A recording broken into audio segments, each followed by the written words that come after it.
Hello class 11th के प्यारे विद्यार्थियों, स्वागत करते हैं एक नए वीडियो में। आज की इस वीडियो में देखें जो आपका अर्थशास्त्र का यानी कि इकोनॉमिक्स का एग्जाम हो रहा है उसके लिए काफी मोस्ट वायरल एमसीक्यू क्वेश्चन को देखने वाले हैं। तो लोग वीडियो को अंत तक जरूर, वीडियो काफी इंपॉर्टेंट होने वाला। और अगर चैनल पर नए हो तो वीडियो को लाइक करके चैनल को जरूर सब्सक्राइब कर देना, क्योंकि ऐसे वीडियो चैनल के माध्यम से आपको मिलता वीडियो को लाइक करके चैनल को जरूर सब्सक्राइब कर देना, ठीक है। अपने साथियों में सारे दोस्तों वीडियो को शेयर भी कर देना, ठीक है। अगर आपने भी अगर साल भर कुछ नहीं पढ़ा तो आपको चिंता करने का बिल्कुल भी जरूरत नहीं है, ठीक है। जितने भी आपके लिए वीडियो अपलोड किया जाए उतना आप लोगों को देख करके जाना है, ठीक है। आपको एक भी क्वेश्चन बाहर से नहीं आएगा, ठीक है। सारा का सारा क्वेश्चन आपको यहीं से देखने को मिलने वाला है, ठीक है। चलिए फिर हम बिना समय गवाए, हमारे पास समय बहुत कम है, तो चलिए फिर हम लोग एक एक करके सारे प्रश्नों को देख लेते हैं। और एक चीज, जितना भी आपका इकोनॉमिक्स का वीडियो अपलोड किया गया है, ठीक है, उतना सारा का सारा आपको देख करके जाना है, आपको एक भी क्वेश्चन बाहर से नहीं आएगा। चलिए फिर हम एक एक करके सारे प्रश्नों को देख लेते हैं। यहाँ पर देखिए तो सबसे पहला प्रश्न बोलता है हमारा, निम्नलिखित में से प्रश्नावली की एक विशेषता कौन सी नहीं है, ठीक है। प्रश्नावली की एक विशेषता कौन सी नहीं है, तो प्रश्नावली लंब हो सकती है, प्रश्न में उत्तर का संकेत नहीं मिलना चाहिए, प्रश्नों का क्रम सामान्य से विशिष्ट होना चाहिए, प्रश्न स्पष्ट होना चाहिए। क्वेश्चन नंबर फर्स्ट का जो राइट हो जाएगा वो जाएगा ऑप्शन नंबर ए, यानी कि प्रश्नावली लंब होनी चाहिए, यानी कि ऑप्शन लंब हो सकती है, यानी कि ऑप्शन नंबर ए बिल्कुल राइट आंसर हो जाएगा, ठीक है। अगर तो क्वेश्चन नंबर 2 बोलता है सांख्यिकी का जनक किसे कहा था, सांख्यिकी का जनक किसे कहा था, आपसे पूछ रहा है। एडम स्मिथ, गुडफ्राइड एकवाल, ठीक है, अल्फ्रेड मार्शल या फिर पीसी महालनोबिस। तो क्वेश्चन नंबर 2 का जो राइट आंसर हो जाएगा वो जाएगा ऑप्शन नंबर बी, यानी कि गुडफ्राइड एकेनवाल बिल्कुल राइट आंसर हमारा हो जाएगा, ठीक है। आप लोग इसी को याद रखें, काफी मोस्ट इंपोर्टेंट क्वेश्चन है। ये बोलता है आपसे, अर्थशास्त्र जीवन के कारोबार के संदर्भ में मनुष्य का अध्ययन है, यह कथन किस अर्थशास्त्री का है। कथन जो आपका किस अर्थशास्त्री का हमसे पूछा, तो क्वेश्चन नंबर 3 बोल का ऑप्शन यहाँ पर देख सकते हो दिया गया आपका, एडम स्मिथ, गुडफ्राइड एकेनवाल, अल्फ्रेड मार्शल या फिर पीसी महालनोबिस। तो क्वेश्चन नंबर 3 का जो राइट हो जाएगा वो जाएगा ऑप्शन नंबर सी, यानी कि अल्फ्रेड मार्शल का है, ठीक है। आगे तो क्वेश्चन नंबर 4 बोलता है आपसे, मुक्तोत्तर प्रश्न के संबंध में कौन सा कथन सत्य है। तो क्वेश्चन नंबर 4 का जो राइट हो जाएगा वो जाएगा 4 का हो जाएगा ऑप्शन नंबर ए, यानी कि सही व्याख्या करना कठिन, यानी कि ऑप्शन नंबर ए बिल्कुल राइट आंसर हो जाएगा, ठीक है। आपका रट करके जाना, आपका एक भी क्वेश्चन बाहर से नहीं आएगा, ठीक है। ऐसा ही क्वेश्चन आपका एग्जाम में देखने को मिलेगा। परास का अर्थ, परास का क्या अर्थ है, परास का क्या अर्थ होता है, मैंने पिछले वीडियो में बताया था। परास का जो अर्थ होता है हमारा वो होता है अधिकतम और न्यूनतम परीक्षणों के बीच का अंतर होता है, ठीक है। आगे तो क्वेश्चन नंबर 6 बोलता है लिंग के आधार पर भारतीय जनसंख्या को पुरुष एवं महिला 2 वर्गों में विभाजित करना निम्न में से किस वर्गीकरण का एक उदाहरण है, किस वर्गीकरण का उदाहरण है। तो क्वेश्चन नंबर 6 का राइट है क्या हो जाएगा, वो जाएगा गुणात्मक वर्गीकरण का, ठीक है। ऑप्शन नंबर डी बिल्कुल राइट आंसर 6 का हो जाएगा, ठीक है। आगे तो क्वेश्चन नंबर 7 बोलता है किसी सारणी में पंक्ति शीर्षक को क्या कहते हैं, पंक्ति शीर्षक को क्या कहते हैं किसी सारणी में। तो इसका राइट आंसर क्या हो जाएगा, मतलब उसे अवशीर्षक बोलते हैं, ऑप्शन नंबर सी बिल्कुल राइट आंसर हो जाएगा, ठीक है।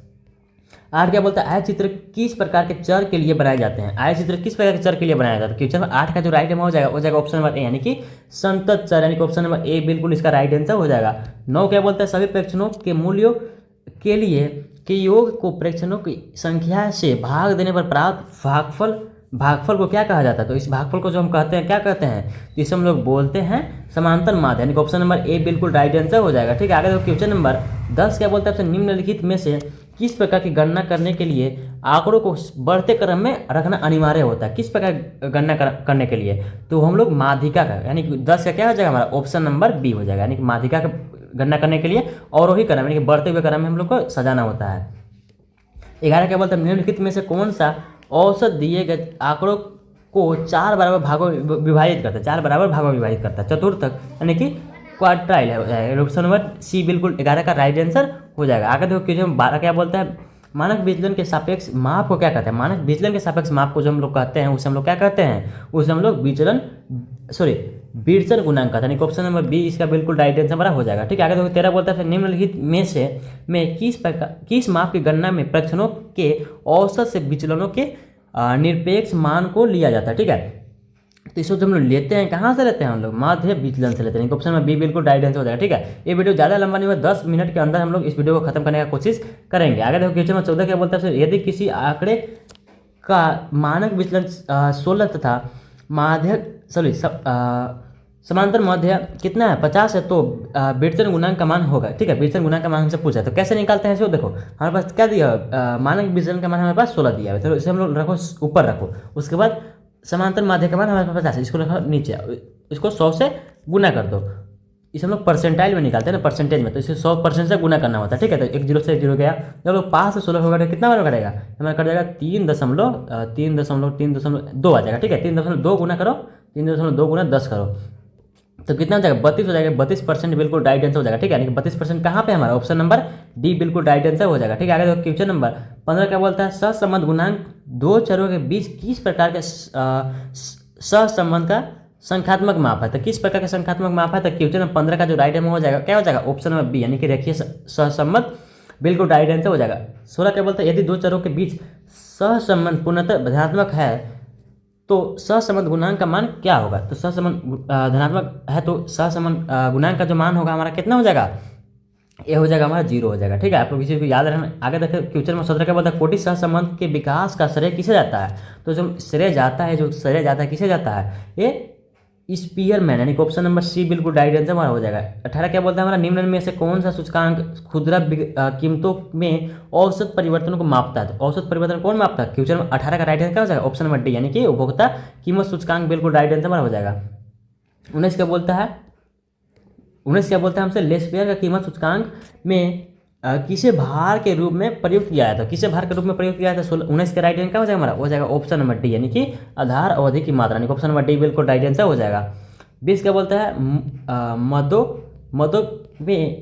मदों के सापेक्षिक महत्व को बताने वाले सूचकांक को क्या कहते हैं, इसको हम लोग, इस सूचकांक को हम लोग जो बोलते हैं क्या बोलते हैं, इसे हम लोग बोलते हैं, इसे हम लोग भारित सूचकांक बोलते हैं। ऑप्शन नंबर सी बिल्कुल 20 का राइट आंसर हमारा हो जाएगा, ठीक है। आगे देखो 21 क्या बोलते हैं, अर्थव्यवस्था का प्राथमिक क्षेत्र किस से संबंधित है, प्राथमिक क्षेत्र यानी कि कृषि से संबंधित होता है, ऑप्शन नंबर बी बिल्कुल 21 का राइट आंसर हमारा हो जाएगा, ठीक है। आगे देखो क्वेश्चन 22 क्या बोलता है, योजना आयोग का गठन किस वर्ष किया, योजना आयोग का गठन किस वर्ष किया गया था, इसे हम लोग ये जो गठन किया गया था आप लोग याद रखें, काफी मोस्ट इंपोर्टेंट क्वेश्चन है, ये 1950 में किया गया था योजना आयोग का, ठीक है। ऑप्शन नंबर सी 1950 बिल्कुल 22 का राइट आंसर हो जाएगा, ठीक है। आगे देखो 23 क्या बोलता है, भारत की अंतिम पंचवर्षीय योजना कौन सी है, अंतिम पंचवर्षीय योजना जो हमारा कौन सी है आपसे पूछ रहा है, तो हमारा 12वीं यानी कि ऑप्शन नंबर सी बिल्कुल राइट आंसर 23 का हो जाएगा, ठीक है। आगे देखो 24 बोलता है, भारत में नई आर्थिक नीति की शुरुआत कब की गई थी, तो नई आर्थिक नीति का जो शुरुआत हुआ था भारत में वो 1991 यानी कि 1991 में किया गया था।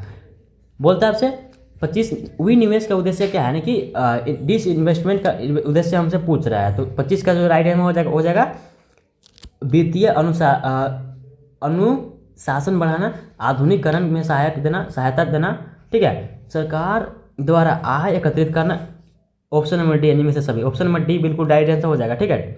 आगे देखो 26 का बोलता है, विश्व व्यापार संगठन यानी कि WTO की स्थापना किस वर्ष की गई थी, तो ये जो स्थापना किया गया था WTO की स्थापना किया गया था, आप लोगों ने क्लास 10 में भी इस क्वेश्चन को पढ़ रखा हुआ है, तो जो स्थापना कब किया गया था 1995 में किया गया था, 1995 में किया गया था।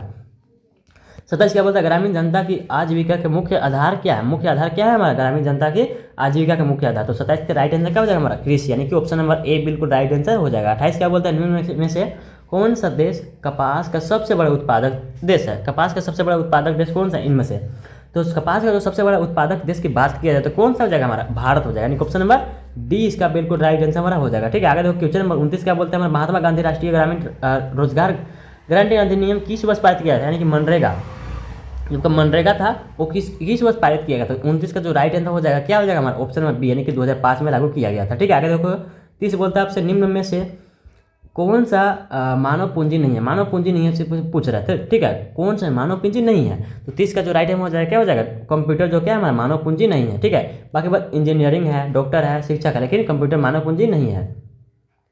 31 क्या बोलता है, मानव विकास है, यानी कि ह्यूमन डेवलपमेंट क्या है, तो ह्यूमन डेवलपमेंट जो होता है हमारा क्या होता है हमारा, ये जो होता है हमारा साधन एवं साध्य दोनों, यानी कि बोथ मीन एंड एंड, ठीक है। ऑप्शन नंबर सी बिल्कुल 31 का राइट आंसर हमारा हो जाएगा, ठीक है। आगे देखो 32 का बोलता है, ज्ञान आधारित अर्थव्यवस्था के रूप में भारत के रूपांतरित होने के लिए निम्न में से कौन सा कारक उत्तरदायी है, तो जो कौन सा कारक उत्तरदायी है पूछा जाए तो इसका राइट आंसर क्या हो जाएगा हमारा 32 का हो जाएगा ऑप्शन नंबर सी यानी कि सूचना और प्रौद्योगिकी का विकास, ठीक है। ऑप्शन नंबर सी बिल्कुल राइट आंसर हो जाएगा।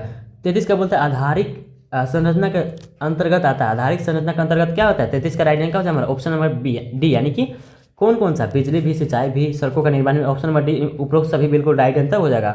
34 का बोलता है, क्षेत्रीय ग्रामीण बैंक की स्थापना किस वर्ष हुई थी, क्षेत्रीय ग्रामीण बैंक की जो स्थापना हुई थी 34 का राइट आंसर जो हो जाएगा हमारा हो जाएगा ऑप्शन नंबर बी, यानी कि 1975 में हुआ था। ऑप्शन नंबर बी बिल्कुल राइट आंसर हमारा हो जाएगा।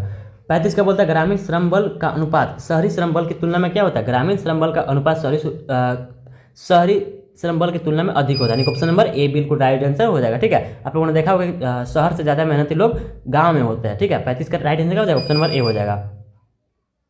36 क्या बोलते हैं ईंट निर्माण कार्य में कार्यरत व्यक्ति के रोजगार को क्या कहा जाता है? ये जो रोजगार को कहा जाता है दिहाड़ी मजदूरी कहा जाता है। 37 का राइट आंसर क्या हो जाएगा हमारा? ऑप्शन नंबर सी हो जाएगा। ठीक है, आगे देखो 37 बोलता है आपसे इनमें से कौन ऊर्जा का गैर परंपरागत स्रोत है? गैर परंपरागत स्रोत कौन सा ऊर्जा का? तो कोयला, यानी कि ऑप्शन नंबर डी बिल्कुल राइट आंसर हो जाएगा। ठीक है, 37 का क्या हो जाएगा हमारा?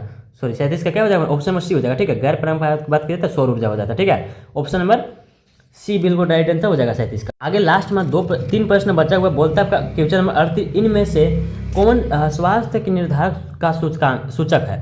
तो स्वास्थ्य निर्धारण का सूचक कौन सा हो इसमें से? शिशु मृत्यु दर, नामांकन दर, साक्षरता दर है, इनमें से सभी। तो क्वेश्चन 38 का जो राइट आंसर हो जाएगा ऑप्शन नंबर, यानी कि शिशु मृत्यु दर से हम लोग स्वास्थ्य का निर्धारक सूचक मानते हैं हम लोग। ठीक है, 39 बोलता है आपसे जैविक खाद को खेती के लिए सबसे उपयुक्त क्यों माना जाता है? ठीक है, जैविक खाद को खेती के लिए सबसे उपयुक्त क्यों माना जाता है हमसे पूछ रहा है।